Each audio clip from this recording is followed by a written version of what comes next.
প্রতি বছর কোটি কোটি মুসলমান রোজা রাখেন সূর্যোদয় হতে সূর্যাস্ত পর্যন্ত পানাহারে বিরত থেকে। কয়েক বছর ধরে উত্তর গোলার্ধের দেশগুলোতে রোজা পড়েছে গ্রীষ্মকালে, ফলে এসব দেশের মুসলিমদের রোজা রাখতে হচ্ছে গরমের মধ্যে অনেক দীর্ঘ সময় ধরে। ইউরোপের কোনো কোনো দেশে 20 ঘন্টাও রোজা রাখতে হচ্ছে। এখন সবথেকে গুরুত্বপূর্ণ প্রশ্ন হলো, মুসলিমরা যে 1 মাস ধরে রোজা রাখেন সেটা তাদের শরীরে কি প্রভাব ফেলে? রোজা রাখলে কি শরীরের ক্ষতি হয়, নাকি রোজা রাখা শরীরের জন্য উপকার? গবেষণা অনুযায়ী রোজা রাখা শরীরের উপকার হলেও এটি আপনার জন্য ক্ষতির কারণ হতে পারে। তাই আপনাকে জানতে হবে এর সঠিক নিয়ম, কি কি ক্ষতি হবে, কি কি উপকার হবে, কিভাবে রোজা রাখবেন, কি কি খাবেন, কারা রোজা রাখবেন কারা রাখবেন না, এবং রোজার এই 1 মাস প্রথম দিন থেকে শুরু করে শেষ পর্যন্ত আপনার শরীরের ভিতরে কি কি ঘটে সবই জানবেন আজকের ভিডিওতে।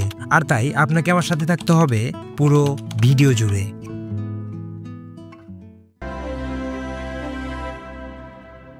Hey guys, this is Shakib from Ogyan.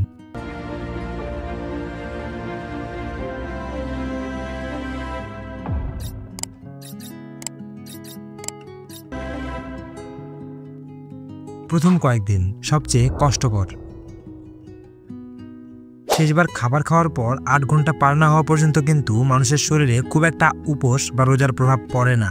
আমরা যে খাবার খাই পাকস্থলীতে তা পুরোপুরি হজম হতে এবং এর পুষ্টি শোষণ করতে অন্তত 8 ঘন্টা সময় নেয় শরীর। যখন এই খাদ্য পুরোপুরি হজম হয়ে যায় তখন আমাদের শরীর যকৃত এবং মাংসপেশিতে সঞ্চিত থাকা গ্লুকোজ অথবা চর্বি থেকে শক্তি নেওয়ার চেষ্টা করে। শরীর যখন এই চর্বি খরচ করতে শুরু করে তা আমাদের ওজন কমাতে সাহায্য করে। এটি কোলেস্টেরলের মাত্রা কমায় এবং ডায়াবেটিসের ঝুঁকি কমায়। তবে যেহেতু রক্তে সুগার বা শর্করার মাত্রা কমে যায়, সে কারণে হয়তো কিছুটা দুর্বল এবং ঝিমুনির ভাব আসতে পারে। এছাড়া কারো কারো ক্ষেত্রে মাথা ব্যথা, মাথা ঘোরা, বমি বমি ভাব বা নিঃশ্বাসের দুর্গন্ধ হতে পারে। এই প্রথম দিনগুলোতেই শরীরে সবচেয়ে বেশি ক্ষুধা লাগে। 3 হতে 7 রোজা, পানি শূন্যতা থেকে সাবধান।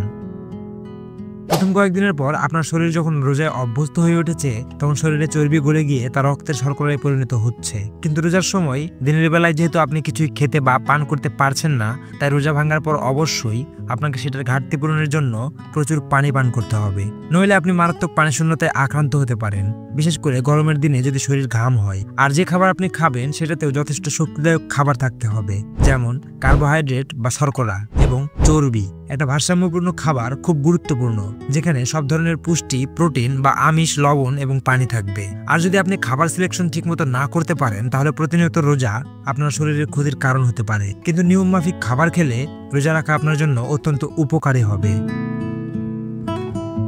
8 হতে 15 রোজা, অভ্যস্ত হয়ে উঠেছে শরীর।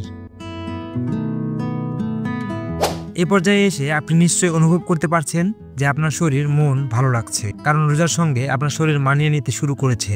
ক্যামব্রিজের এডেনব্রুকস হাসপাতালের অ্যানেস্থেসিয়া অ্যান্ড ইন্টেন্সিভ কেয়ার মেডিসিনের কনসালট্যান্ট ডক্টর রাজিন মাহরুব বলেন, এর অন্যান্য সুফলও আছে। সাধারণত দৈনন্দিন জীবনে আমরা অনেক বেশি ক্যালোরিযুক্ত খাবার খাই এবং এর ফলে আমাদের শরীর অন্য অনেক কাজ ঠিক মতো করতে পারে না। যেমন ধরুন, শরীর নিজেই নিজেকে সারিয়ে তুলতে পারে না। কিন্তু রোজার সময় যেহেতু আমরা উপোস থাকছি, তাই শরীর তখন অন্যান্য কাজের দিকে মনোযোগ দিতে পারে। কাজেই রোজা কিন্তু শরীরের জন্য বেশ উপকারী। এটি শরীরের ক্ষত সারিয়ে তোলা বা সংক্রমণ রোধে সাহায্য করতে পারে।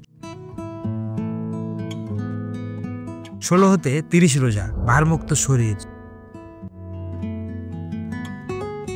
রমজান মাসের দ্বিতীয়ার্ধে আপনার শরীর কিন্তু পুরোপুরি রোজার সঙ্গে মানিয়ে নেবে। আপনার শরীরের পাচকতন্ত্র, যকৃত, কিডনি এবং দেহত্বক এখন এক ধরনের পরিবর্তনের ভিতর দিয়ে যাবে, যেখান থেকে সব দূষিত বস্তু বেরিয়ে আপনার শরীর শুদ্ধ হয়ে উঠবে। এ সময় আপনার শরীরের অঙ্গ প্রত্যঙ্গ তাদের পূর্ণ কর্মক্ষমতা ফিরে পাবে, আপনার স্মৃতি এবং মনোযোগের উন্নতি হবে এবং আপনি শরীরে অনেক শক্তি পাবেন, বলেছেন ডক্টর মাহরুব। শরীরে শক্তি যোগানোর জন্য আপনার আমিষের উপর নির্ভরশীল হওয়া ঠিক হবে না। যখন আপনার শরীর ক্ষুধার্ত থাকছে তখন এটি শক্তির জন্য দেহের মাংসপেশিকে ব্যবহার করছে, এবং এটি ঘটে যখন একটানা বহুদিন বা কয়েক সপ্তাহ ধরে আপনি উপোস থাকছেন বা রোজা রাখছেন। যেহেতু রোজার সময় কেবল দিনের বেলাতেই আপনাকে না খেয়ে থাকতে হয়, তাই আমাদের শরীরে চাহিদা মেটানোর জন্য যথেষ্ট খাবার এবং তরল বা পানীয় গ্রহণের সুযোগ থাকছে রোজা ভাঙার পর।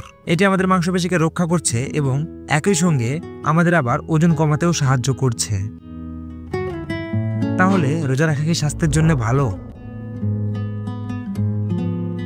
ডক্টর মাহরুব বলেন, অবশ্যই, তবে একটা ব্যাপার আছে, রোজা রাখা শরীরের জন্য ভালো, কারণ আমরা কি খাই এবং কখন খাই সেটার উপর আমাদের মনোযোগ দিতে সাহায্য করে। 1 মাসের রোজা রাখা হয়তো ভালো, কিন্তু একটানা রোজা রেখে যাওয়ার পরামর্শ দেওয়া যাবে না। অনেকে শরীর কমানোর জন্য রোজা রাখে, শরীরের ওজন কমানোর জন্য একটানা রোজা রাখা কোনো উপায় হতে পারে না, কারণ একটা সময় আপনার শরীর চর্বি গলিয়ে তা শক্তিতে পরিণত করার কাজ বন্ধ করে দিবে। তখন এটি শক্তির জন্য নির্ভর করবে মাংসপেশির উপর। এটা স্বাস্থ্যের জন্য ভালো নয়, কারণ আপনার শরীর তখন ক্ষুধায় ভুগবে। রোজা রাখা অবশ্যই ভালো, তবে সবার জন্য না। অনেক মানুষ রয়েছে যারা স্বাভাবিক অবস্থাতেই পর্যাপ্ত পরিমাণ পুষ্টি বা খাবার খেতে পারে না, আর এইসব মানুষগুলো রোজা রাখলে শারীরিকভাবে ক্ষতিগ্রস্ত হতে পারে।